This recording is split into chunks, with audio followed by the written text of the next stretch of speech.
पौधों और प्राणियों में शोषण। किसमें शोषण? पौधों और प्राणियों में शोषण। पौधा भी शोषण लेती है, शोषण करती है। क्या करती है? शोषण करती है। यदि शोषण नहीं करती है तो कार्बन डाइऑक्साइड कहाँ से छोड़ती है वो? आखिर पता कैसे चलेगा कि कार्बन डाइऑक्साइड कहाँ से आता है? शोषण के दौरान। जो शोषण किससे होता है? प्रकाश संश्लेषण से। किससे? अगला क्लास में बताए थे प्रकाश संश्लेषण के बारे में, डीपली से कैसे प्रकाश संश्लेषण होता है। पौधों और प्राणियों में शोषण। शोषण किसे कहते हैं? इसके प्रकारों को लिखे। शोषण किसे कहते हैं? तो शोषण के बारे में जानकारी। शोषण क्या? श्वास ले रहे हैं, छोड़ रहे हैं, शोषण। क्या हो गया? शोषण। जैसे शोषण, उसके पहले लिखा था पोषण, शोषण, फिर उसके बाद परिवहन, फिर उत्सर्जन। अलग अलग चीज आएगा अलग अलग के बारे में, लेकिन इसको बारीकी से समझने के लिए सबसे पहले अक्षर पर पकड़ बनाएंगे। देखो, शरीर के विभिन्न क्रियाओं को सामान्य करने के लिए, क्या करने के लिए? सामान्य करने के लिए। शरीर में विभिन्न क्रिया होती है। हाथ उठ रहा, ये भी क्रिया है। हाथ नीचे हो रहा है, ये भी क्रिया है। हम छड़ी रख रहे हैं, ये भी क्रिया है। हर चीज, जितना भी काम करने की जो तत्व होता है उसको हम क्या कहते हैं? क्रिया। तो प्रत्येक क्रिया को, प्रत्येक विभिन्न क्रियाओं को सामान्य करने के लिए, मतलब जनरल करने के लिए, क्या करने के लिए? जनरल करने के लिए, समान करने के लिए अत्यधिक ऊर्जा की आवश्यकता होती है। क्या? किसकी आवश्यकता? ऊर्जा की आवश्यकता है। तथा यह ऊर्जा एंजाइमों की मदद से। किसकी मदद से? एंजाइम। अब यहाँ बात आ गया एंजाइम। एंजाइम नहीं बताएंगे, नहीं समझाएंगे तो पता कैसे चलेगा कि एंजाइम क्या होता है? एंजाइम जो होता है हमें भोजन से प्राप्त होती है। क्या चीज से? भोजन। जो पोषण जो होता है उसमें विभिन्न सारा एंजाइम रहता है। एंजाइम से ही ऊर्जा मिलती है। एंजाइम को देखो, तोड़ेगा एंजाइम कौन सा? अलग अलग एंजाइम अलग अलग चीज को तोड़ता है। एंजाइम शरीर में भी पाया जाता है। तो एंजाइमों की मदद से, किसकी मदद से? एंजाइमों की। एंजाइमों की मदद से भोजन के ऑक्सीकरण से। किसके ऑक्सीकरण से? भोजन के ऑक्सीकरण से। एंजाइम जो रहता है हमारे शरीर में उपस्थित रहता है, हमारे शरीर में उपस्थित रहता है। जैसे बोले थे ptyalin enzyme, amylase enzyme, maltose, ये सब जो पाचन करता है, ये सब एंजाइम का नाम जो बताएं अभी, एंजाइम का नाम था। एंजाइम की मदद से, किसकी मदद से? एंजाइम की मदद से भोजन के ऑक्सीकरण से। किसके ऑक्सीकरण से? जैविक ऊर्जा एटीपी के रूप में। किसके रूप में? एटीपी के रूप में प्राप्त होता है। क्या होता है? प्राप्त होता है, जिसे शोषण कहते हैं। क्या कहते हैं? शोषण कहते हैं। शोषण दो प्रकार के होते हैं, एक अंतः शोषण और एक बाह्य शोषण। अंतः शोषण और एक दूसरा बाह्य शोषण। अंतः शोषण किसे कहते हैं? यहाँ देखो, एटीपी का फुल फॉर्म नहीं बताया। एडिनोसाइन ट्राइफॉस्फेट होता है। क्या होता है? एडिनो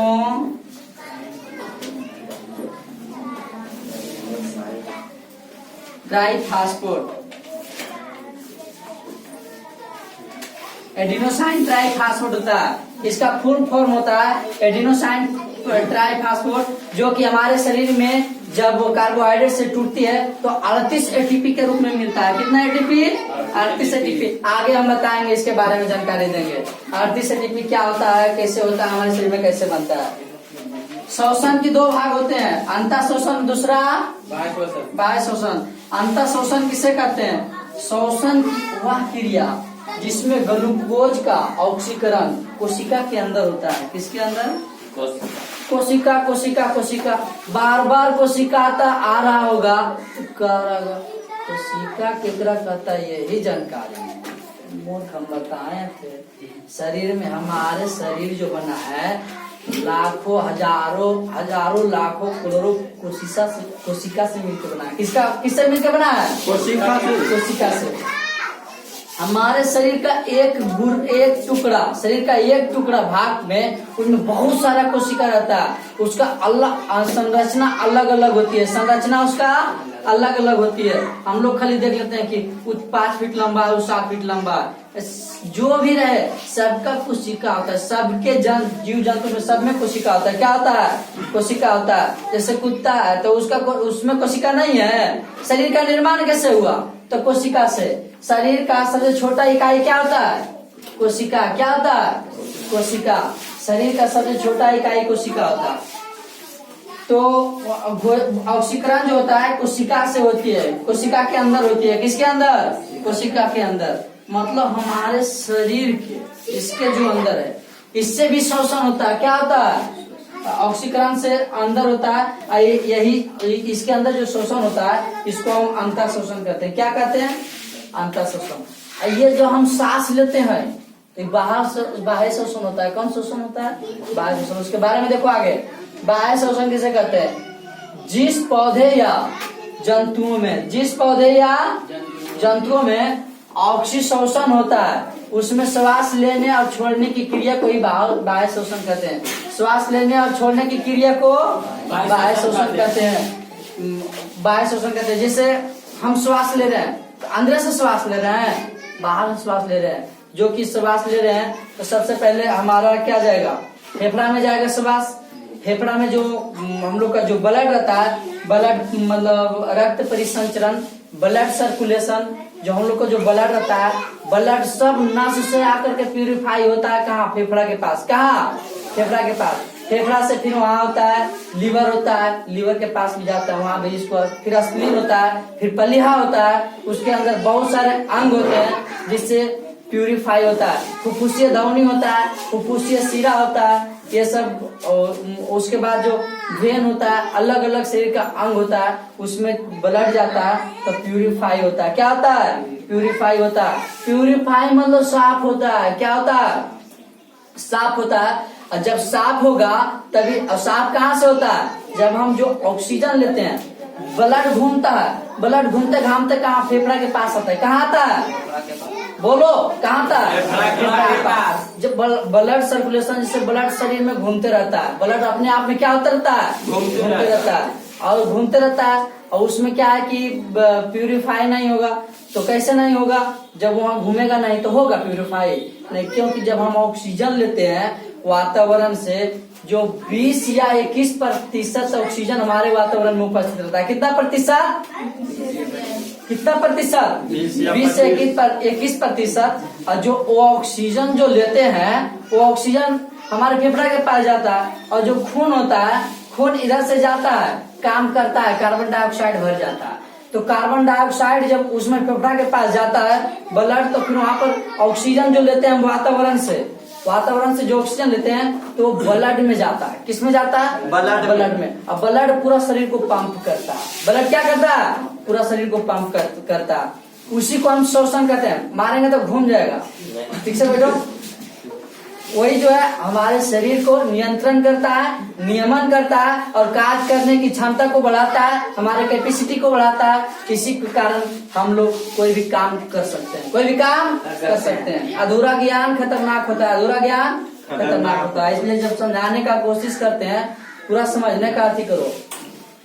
फिर उसके बाद है ऑक्सीशोषण किसे कहते हैं? कौन सा शोषण? ऑक्सीशोषण। शोषण की हुआ क्रिया जिसमें ग्लूकोज का ऑक्सीकरण वायु की उपस्थिति में। किसकी उपस्थिति में? वायु की उपस्थिति में। वायु की उपस्थिति में। वायु की उपस्थिति में जो शोषण होती है उसको ऑक्सीशोषण, और वायु की अनुपस्थिति में जो शोषण होती है उन्हें उसे क्या कहते हैं? अनॉक्सीशोषण कहते हैं। क्या कहते हैं? अनॉक्सीशोषण। याद करने का सबसे अच्छा तरीका है कि इसमें एक क्वेश्चन याद करो, 2 क्वेश्चन याद हो जाएगा। कितना क्वेश्चन? 2 क्वेश्चन। भाषा सेम है, सिर्फ उपस्थिति और यहाँ क्या? अनुपस्थिति। कोई दिक्कत नहीं। बस याद करने का बहुत अच्छा तरीका है। इसको लिखो और लिख लीजिए। क्वेश्चन में अंतर देखो। इसमें हम लोग मैथ में पढ़ते हैं, अंतर आता है तो कौन सा चिन्ह लगाते हैं? क्या लगाते हैं?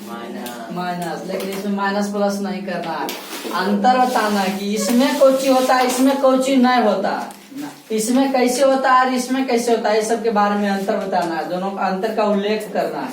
देखो ऑक्सीशोषण, ऑक्सीशोषण जो क्रिया होती है वायु की उपस्थिति में होती है, हवा के, उसको कौन सा शोषण? और जो हवा के अनुपस्थिति में होती है उसे कौन सा शोषण? अनॉक्सीशोषण। मेन पॉइंट ये तो याद है। उसी से शोषण किसे कहते हैं? शोषण कितने प्रकार के होते हैं? ऑक्सीशोषण और अनॉक्सीशोषण। एक आध किए और दूसरा इसमें भी आके प्रयोग हो गया। क्या हो गया? प्रयोग हो गया। तो एक पॉइंट तो बात हो गया। अब दूसरा याद करना, यह माइटोकॉन्ड्रिया की मदद से होता है। किसकी मदद से? माइटोकॉन्ड्रिया। अब बोल देगा कि माइटोकॉन्ड्रिया कहाँ पाया जाता है? तो माइटोकॉन्ड्रिया हम लोग को कोशिका में पाया जाता है। क्या चीज में? कोशिका। मान लीजिए एक कोशिका है, देखो यहाँ ये क्या है? हमारे शरीर का कोशिका है। क्या है? कोशिका है। ये हमारे शरीर का कोशिका है और इसमें जो रहता है कोशिका द्रव पाया जाता है। क्या पाया जाता है? छोटा छोटा जो पाया जाता है इसी को कहते हैं माइटोकॉन्ड्रिया। क्या कहते हैं बुआ? माइटोकॉन्ड्रिया। अब माइटोकॉन्ड्रिया कोशिका में उपस्थित होता है। किसमें उपस्थित होता है? कोशिका में। अब कोशिका के जो किनारे किनारे जो रहता है इसको हम कोशिका झिल्ली कहते हैं। क्या कहते हैं? कोशिका झिल्ली कहते हैं। हाँ, हड्डी परला झिल्ली ना है, कोशिका झिल्ली। हड्डी परला झिल्ली ना है, कोशिका झिल्ली। अब देखो तो ये कोशिका, ये क्या चीज हो गया? कोशिका। टोटल का नाम कोशिका। और कोशिका के अंदर एक कोशिका द्रव, जो छोटा छोटा पदार्थ है कोशिका द्रव है। क्या है? कोशिका द्रव। यदि हो सके तो रफ में लिख दो कोशिका द्रव। और उसमें जो दानेदार तक टाइप की जो रचना पाई जाती है कोशिका द्रव, और जो थोड़ा सा दानेदार से बड़ा पाया जाता है वो माइटोकॉन्ड्रिया। माइटोकॉन्ड्रिया तो वही है। यह माइटोकॉन्ड्रिया की मदद से होता है। कौची होता है? ऑक्सीशोषण। ऑक्सीशोषण किसकी मदद से? माइटोकॉन्ड्रिया की मदद से। किसकी मदद से? माइटोकॉन्ड्रिया की मदद से। यह माइटोकॉन्ड्रिया की मदद से नहीं होता है। यह माइटोकॉन्ड्रिया की मदद से कौची नहीं होता है? अनॉक्सीशोषण। अब देखो इसमें जैविक ऊर्जा 38 एटीपी बनता है। कितना एटीपी? 38 एटीपी। कौन सा ऊर्जा? अजैविक ऊर्जा किसे कहते हैं? हंस गया तेरा। जैविक ऊर्जा। जैविक ऊर्जा तो हम लोग को भोजन से प्राप्त होता है। किससे?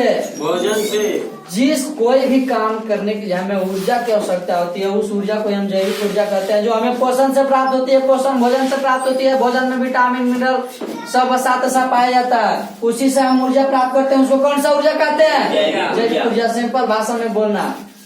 ऐसे कितना एटीपी प्राप्त होता है? 38 एटीपी। लेकिन इसमें जैविक ऊर्जा 2 एटीपी। कितना एटीपी? 2 एटीपी बनता है। कितना एटीपी बनता है? 2 एटीपी। कौन शोषण में? कौन सा शोषण में? अनॉक्सीशोषण में। कितना एटीपी? ऑक्सीशोषण में कितना एटीपी? 38 एटीपी। इसमें किसकी मदद से होता है ऑक्सीशोषण? किसकी मदद से? माइटोकॉन्ड्रिया।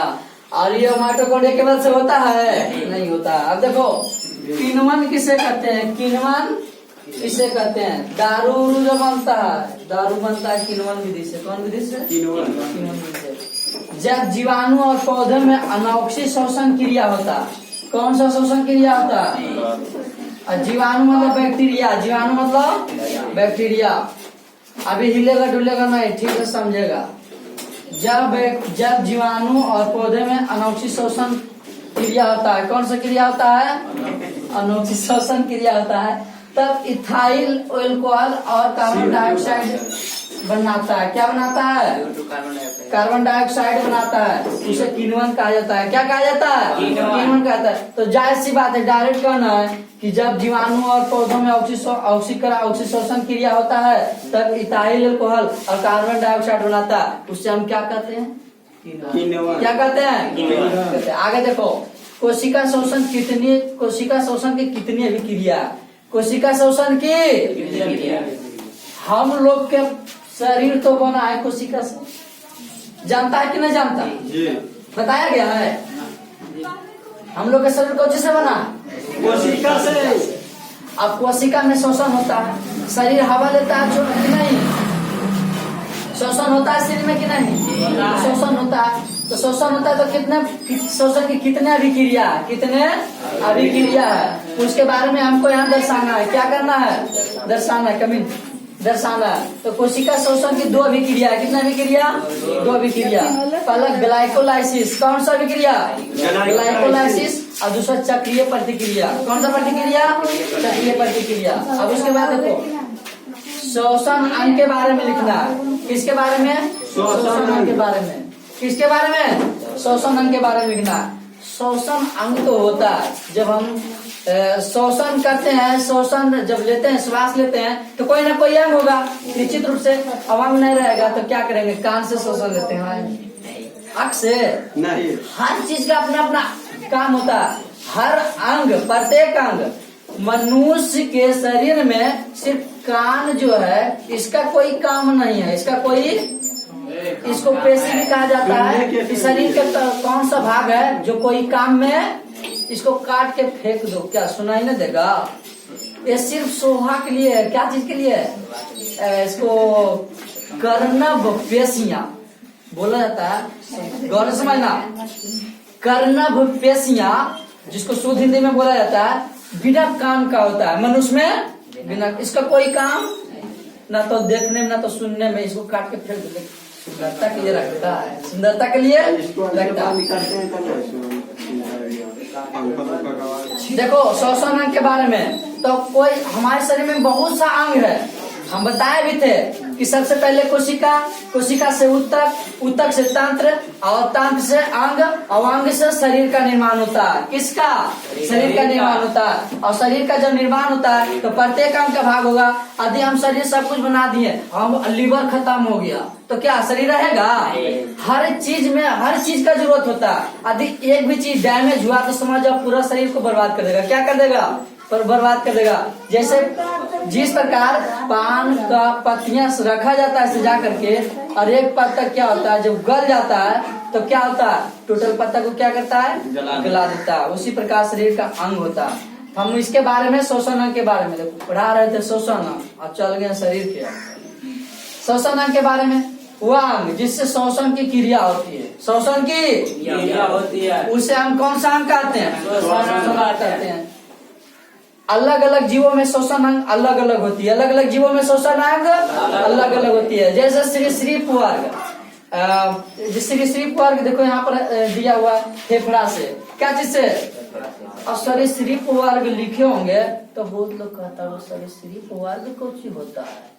इस सब सरीसृप वर्ग में आ जाता है ये सब। देखो सांप हो जाता है, सांप हो गया,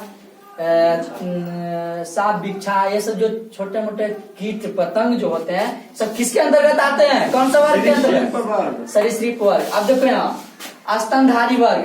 स्तनधारी वर्ग मतलब जो दूध पिला करके बच्चा को पालता है, जो दूध पिला करके, गाय, मनुष्य, भैंस, बकरी, ये सब कौन सा वर्ग में आते हैं? स्तनधारी वर्ग। पक्षी वर्ग क्या चीज से सांस लेते हैं? अब स्तनधारी वर्ग, अब वयस्क मेढक, और बाद हाँ देखो यदि नहीं पूछ पाछ करता तो ये भी एक गो रहता। फेफड़ा से वयस्क मेढक, फेफड़ा से, और सरीसृप वर्ग तो बता दिए फेफड़ा से। जलीय जीव, जलीय जीव जैसे दरियाई घोड़ा,